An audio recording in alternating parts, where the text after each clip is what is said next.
Oke, luar biasa. Tepuk tangan. Jadi kepemimpinan itu adalah karakter, sifat, laga, ciri, itu semuanya ya. Nah kita lihat ini slide selanjutnya. Pemimpin itu orang atau personnya. Orang. Jadi saya ini kalau bisa menggerakkan orang itu disebut sebagai pemimpin. Termasuk saya memimpin kepada diri itu sendiri. Nah itu juga pemimpin. Orang atau person yang akan menggerakkan orang lain untuk mencapai tujuan. Ya. Kemudian kepemimpinan.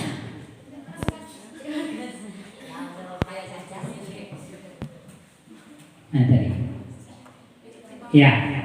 Nah ini tipe, gaya, teknik, cara, langkah yang dilakukan oleh orang atau proses untuk mencapai tujuan. Ada yang tipikal kayak pemimpin Korea Utara, siapa namanya? Kim Jong Un. Kim Jong Un itu adalah tipikal pemimpin. Iya, orang Korea. Ada yang pimpin kayak Raja Salman. Siapa nama presiden pertama kita? Ada juga yang tipikal kayak Habibie. Ada yang tipikal kayak Gus Dur. Itu aja korepot. Kadang-kadang begitu ya. Jadi itu semua tipikal pemimpin yang dibawa oleh pemimpin. Maka semua manusia ini punya karakter yang berbeda, ciri yang berbeda, watak yang berbeda untuk memimpin orang lain. Lanjut. Kepemimpinan bisa terjadi karena dua. Jadi sebagian pendapat lain dari dua teori. Teori pertama adalah teori genetik. Teori pertama adalah teori genetik.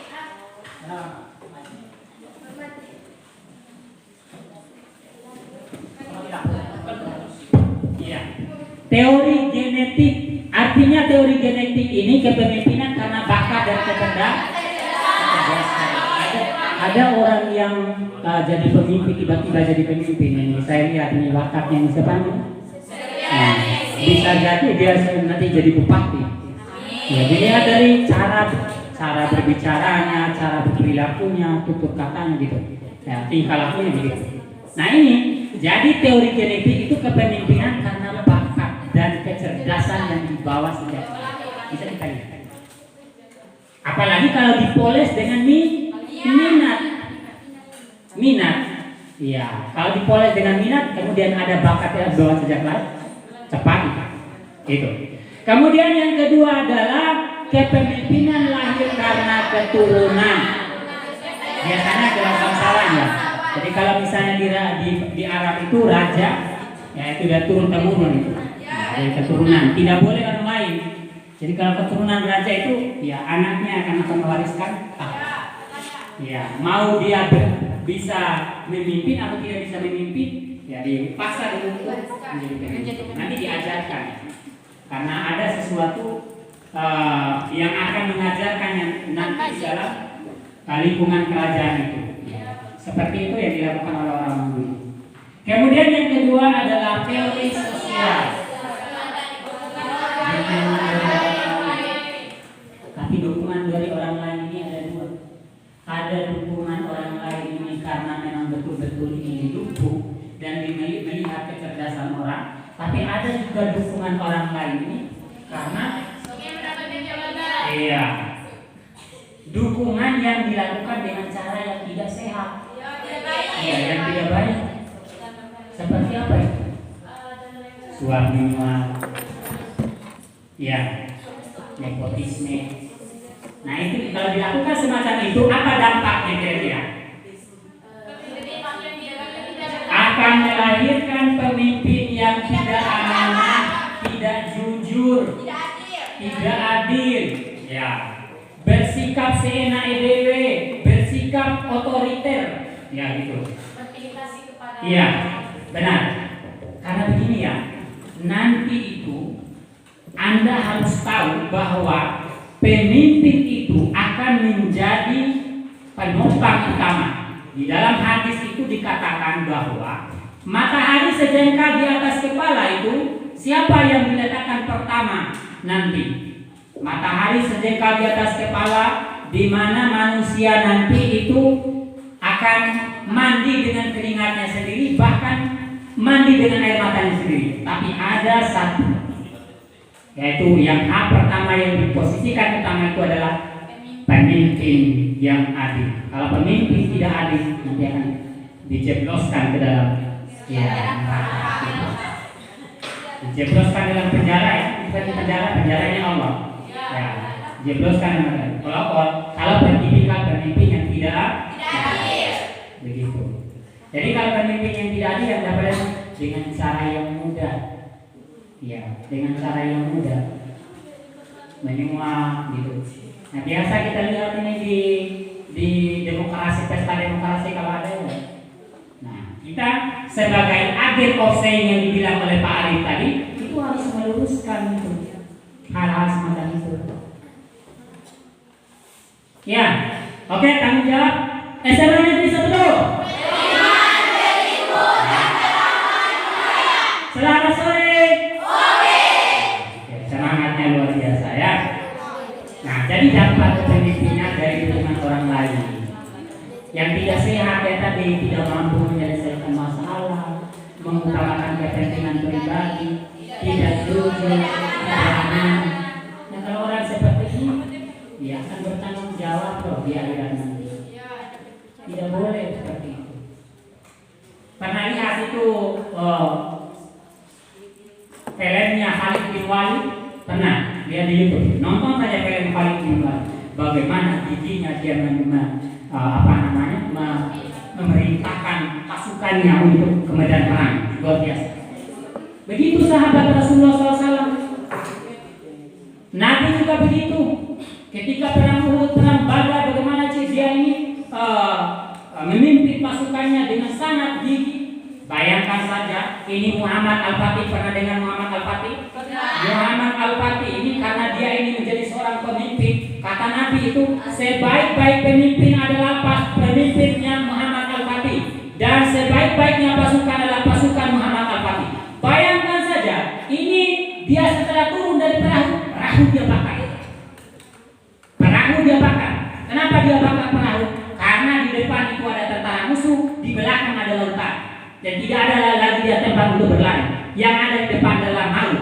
Yang ada di depannya adalah surga. Bayangkan saja. Kegigihan seorang pemimpin, kemudian memimpin pasukannya dengan cara membakar kapal, bahwa tidak ada lagi tempat berlari kita. Maju terus dan kita akan sahih di medan perang. Kalau mundur itu dikatakan pengecut. Begitu. Luar biasa ini Muhammad. Maka dijelaskan di dalam Al-Quran itu, sebaik-baik pemimpin pasukan adalah pasukan Muhammad Al-Fatih, dan sebaik-baik pemimpin pada masanya dia. Silakan ditonton itu film. Ya, ini memberikan inspirasi, ya, semangat kita, ya, untuk menata hidup yang lebih baik, ya, menjadi seorang pemimpin nanti. Karena kita semua itu yakin dan pasti, ya, tidak menutup kemungkinan yang duduk ini akan menjadi pemimpin. Ya, baik. Selanjutnya pengertian kepemimpinan para ahli. Jadi sebenarnya saya sederhanakan tadi itu. Saya sederhanakan arti pemimpin. Nah, ini menurut William Scott, ya, saya sedang lancar bahasa Inggrisnya. Mungkin ini yang pas bahasa Inggris. Nah, susah bahasa Inggris. Nah, pada tahun 1962 pengertian kepemimpinan adalah proses mempengaruhi kegiatan yang diselenggarakan oleh kelompok dalam upaya mereka untuk mencapai tujuan kita. Sama aja. Kemudian Westler dan Masari 1961 pengertian kepemimpinan adalah pengaruh antar pribadi yang dijalankan dalam situasi tertentu dan diarahkan melalui proses komunikasi untuk mencapai tujuan tertentu. Jadi macam-macam. Nah, ini menurut Raud dan Pelik, ini menurut P.T. Gross, kemudian F.A. Negro, nah, dan seterusnya. Ya. Yang pada hakikatnya adalah sama.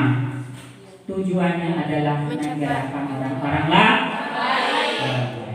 Gitu.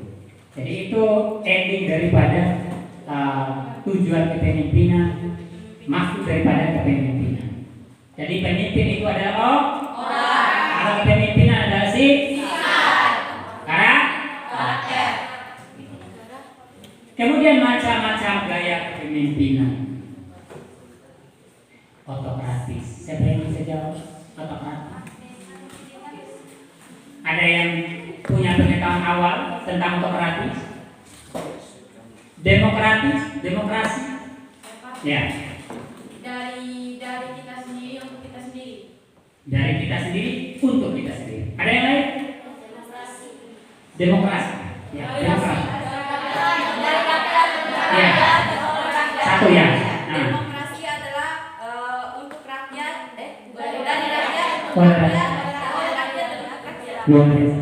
Terus pas. Ya, ada yang lain? Saya Pak.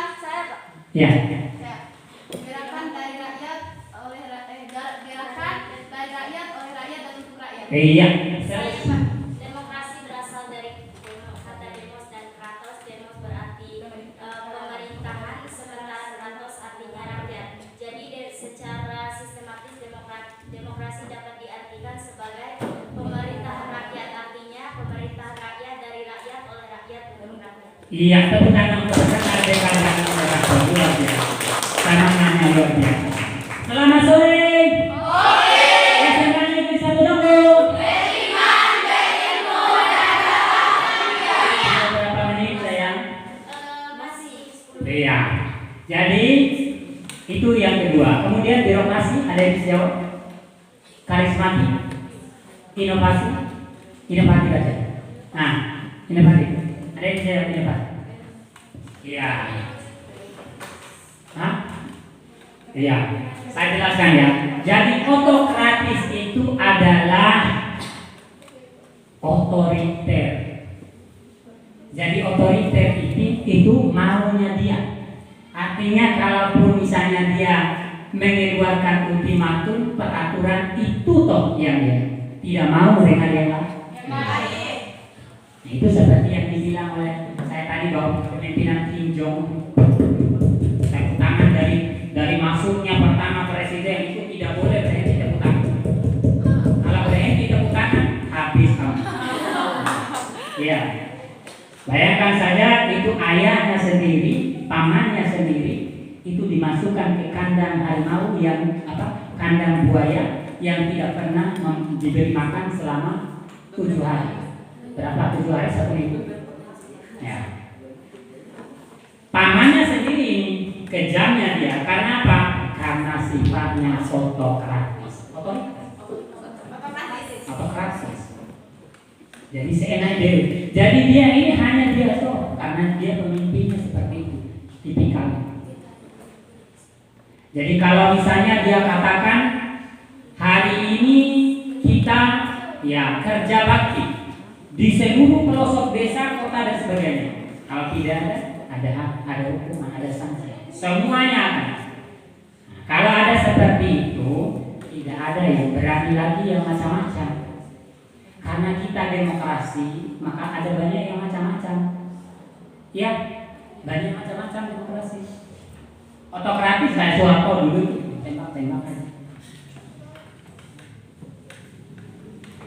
Kalau sekarang itu demokrasi. Demokrasi itu bebas menyampaikan, menyalurkan pendapat dari rakyat oleh rakyat. Bebas menyalurkan pendapat. Pemimpin bisa menyalurkan pendapat, kemudian rakyat juga bisa menyalurkan pendapat. Coba lihat televisi. Kita bisa, dia mau ngomong apa terserah, yang penting tidak mengena pada individu atau person. Menyindir tidak apa-apa. Gitu. Demokrasi. Kemudian birokrasi. Merupakan struktur tahanan organisasi, bahkan pembagian kerja dan benefit yang terdapat pada sebuah lembaga yang penting untuk menjalankan. Iya, luar biasa. Tepuk tangan. Birokrasi manajerial, manajemen. Ada pemimpin yang luar biasa. Ini kepala SMA Negeri 1 Donggo ini adalah ada kepemimpinannya dia ini, saya katakan bahwa dia birokrat luar biasa. Tepuk tangan. Ya, saya lihat ini luar biasa dengan slogannya yang sangat terkenal yang biasa dislogankan di apel pagi itu. Yang pertama adalah SM. Apa itu SM? Kemudian jamu jadi. Apa itu jamu? Manajemennya luar biasa. Dari segi OA-nya luar biasa. Cara memimpin rapat dan sebagainya luar biasa. Kemudian yang kedua, dari cara manajemen juga tidak bisa dikalahkan kalau misalnya kita bawakan dia itu ke provinsi, ya, lebih unggul ya dari sehebatnya pimpinan kita. Nah, pantaslah kita itu mendapatkan akreditasi A yang nilainya 94. Mampu mengalahkan SMA 1 Kota Bima yang nilainya 92. Loh, ada orang yang datang di sini kok sekolah SMA Negeri 1 Dogo kelihatan atap saja ya. Atap saja ini saya lihat. Ya. Tapi luar biasa pengaruhnya di dalamnya. Ya. Makanya ini cerminan ini harus terbukti. Tidak boleh hanya ngomong doang. Ya, jangan sampai kelihatan besok-besok lusa, katanya SMA Negeri 1 Dombo itu adalah akreditasi A, dapat nilai 94, tapi berkelahinya minta ampun. Berkelahi terus. Nah, jangan, usahakan hal-hal semacam itu dihindari. Tidak boleh ada di SMA Negeri 1 Dombo.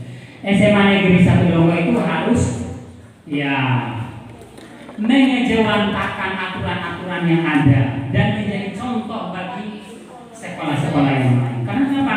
Akreditasi A, cara mendapatkan akreditasi A itu adalah tidak mudah, tidak segampang bolak-balik telapak tangan, melainkan perjuangan yang panjang. Begitu. Jadi inilah salah satu tipe kepemimpinan. Saya juga tidak tahu bagaimana kepemimpinan Pak Nasarudin dulu sebelumnya. Tapi saya lihat tidak tertata seperti ini. Nah, saya sanjung, saya puji beliau ini karena mampu menangkas dengan. Padahal itu sekolah itu harus ada di mana ya? Di datarannya, dataran rendah. Harus di tempat yang datar. Tapi Pak Kepala Sekolah kita mengatakan bahwa biarkan saya yang menjadi yang penting lantainya datar. Gitu. Luar biasa semuanya. Datangkan saja anggaran. Ya, disuruh datangkan saja anggaran nanti saya. Ya, jadikan sekolah itu yang penting lantainya datar. Kira kelihatan. Nah, ini kita lihat ini ada tempat di sini. Nanti akan menjadi tempat apa ya? Apa? Masjid. Oh, masjid. Barangkali ini akan menjadi tempat masjid nanti. Tempat parkiran mungkin di sini. Ya. Walau-walau bisa tapi karena kondisi COVID ini sehingga beliau ini kurang menjemput anggaran. Kenapa? Kalau dibawa ke sana kemari dia itu luar biasa. Ngomongnya itu kayak tersihir. Bisa nggak Anda contoh seperti itu? Bisa? Bisa. Bagaimana caranya? Belajar. Nah, sekarang ini kita posisinya belajar. Jadi saya juga mau bercermin kepada beliau, mau mencontohi. Kadang-kadang kalau dia berbicara saya rekam. Kenapa? Karena saya betul-betul mau belajar ngomongnya seperti itu bisa diterima oleh orang lain. Seperti tersihir kalau ngomongnya. Biasa-biasa kalau dia ngomong di sini. Tapi kalau ngomong dia takut. Ya, biasa. Makanya kalau pas akreditasi orang luar sana dia bilang, saya kira orang Jawa, ternyata orang itu. Ternyata itu menyimpan potensi bergengsi. Tepuk tangan. Dombo ini luar biasa. Ya. Nah, mudah-mudahan diwarisi oleh anak-anak sekalian di ya, kemudian karismatik. Ya. Karismatik adalah gerakan dalam berbagai hal yang memiliki ciri-ciri khas pentakutalisme, khususnya dalam hal karunia-karunia roh seperti tercatat dalam Alkitab. Luar biasa ya. Tepuk tangan. Ada yang yang mana Mbak?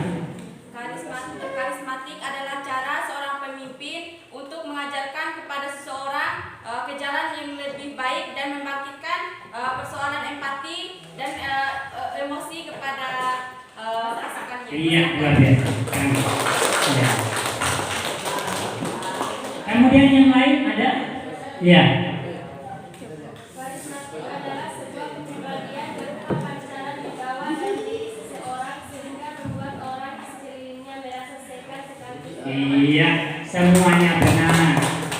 Nah, saya ambil ini potongannya, dia katakan wibawa. Ini wibawa, pemimpin itu harus punya wibawa. Kalau misalnya pemimpin ini tidak punya wibawa, bagaimana? Dihargai? Tidak, tentu tidak dihargai. Kenapa? Karena pemimpin itu harus memiliki karismatik yang ada di dalam jati dirinya. Tidak boleh dia harus tahan gengsi dong, harus tahan image, jaga image maksudnya.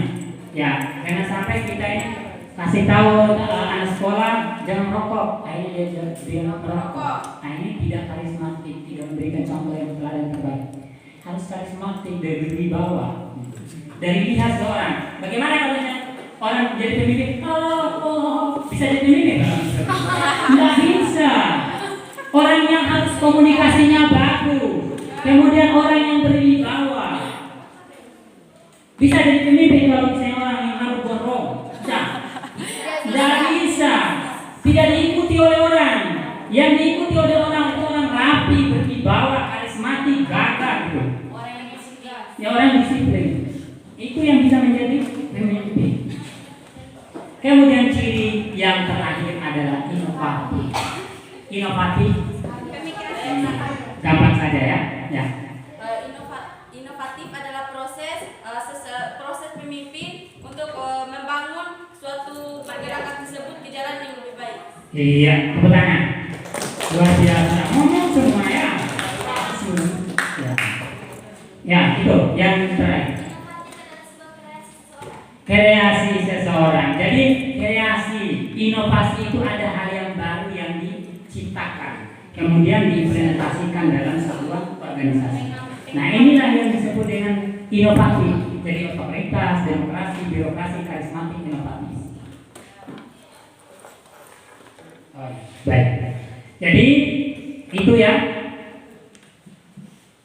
Sesi tanya jawab itu maksudnya. Jadi sifat yang dimiliki oleh yang harus dimiliki pemimpin adalah yang baik, memiliki daya imajinasi, berpikir menurut fungsinya, mampu menciptakan kepada semua, teguh, tegak, mampu mengkoneksi dengan nabi, bersemangat, energi, bersih dan sebagainya. Iya, kita bisa baca sendiri. Nah, ini semua ada pada dalam sini. Jadi sifat yang dimiliki oleh Rasulullah SAW itu sidik. Apa yang sidik?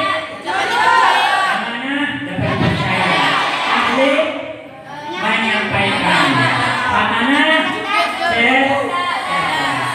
terima kasih. Jadi